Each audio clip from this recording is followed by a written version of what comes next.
యేసుక్రీస్తు అవతరించిన దినం డిసెంబర్ 25ను పురస్కరించుకుని శుక్రవారం విశ్వశాంతి విద్యాలయంలో సెమీ క్రిస్మస్ వేడుకలు నిర్వహించారు.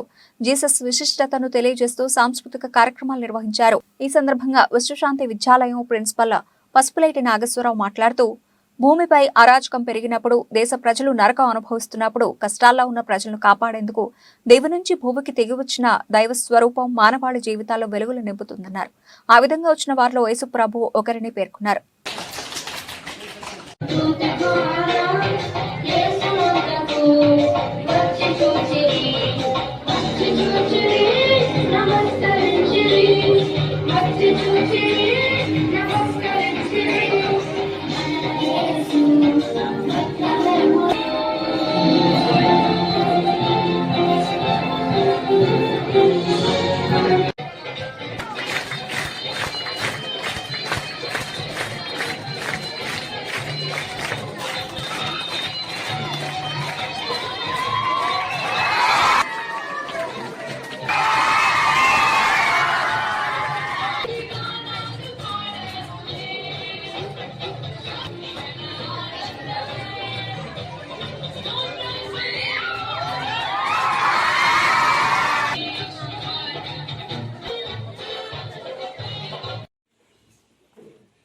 అందరికీ గుడ్ ఆఫ్టర్నూన్.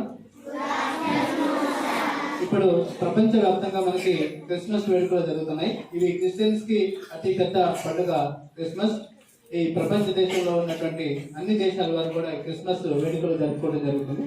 అందులో భాగంగా మన విశ్వశాంతిలో ఈరోజు సెమీ క్రిస్మస్ సెలబ్రేషన్స్ జరుగుతున్నాయి.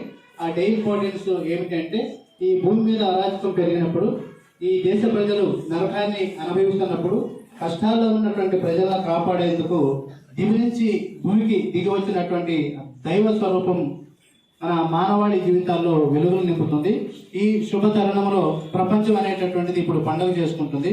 క్రిస్మస్ అనేది యేసుక్రీస్తు అవతరించినటువంటి రోజు, ప్రపంచానికి ప్రేమను పంచిన రోజు, మానవాళికి త్యాగం నేర్పిన రోజు.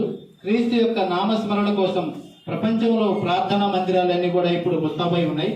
ప్రపంచ వ్యాప్తంగా క్రైస్తవులందరూ ఆనందంగా జరుపుకునేటటువంటి ఒక అతిపెద్ద పండుగ ఏది అంటే అది క్రిస్మస్. కరుణామయుడు అయినటువంటి యేసు ప్రభు యొక్క జీవితం త్యాగానికి చిహ్నం. కాబట్టి ఇక్కడ ప్రభు ఏం చెప్తారు అంటే, హింసతో వేటాడేటటువంటి వారిని ప్రేమతో జయించమని ప్రభు బోధిస్తూ ఉంటారు. ఆ యేసు ప్రభు యొక్క శాంతి మంత్రం అనేది ఇప్పుడు ప్రపంచం అంతా కూడా వెలుగులు నింపుతూ ఉంది.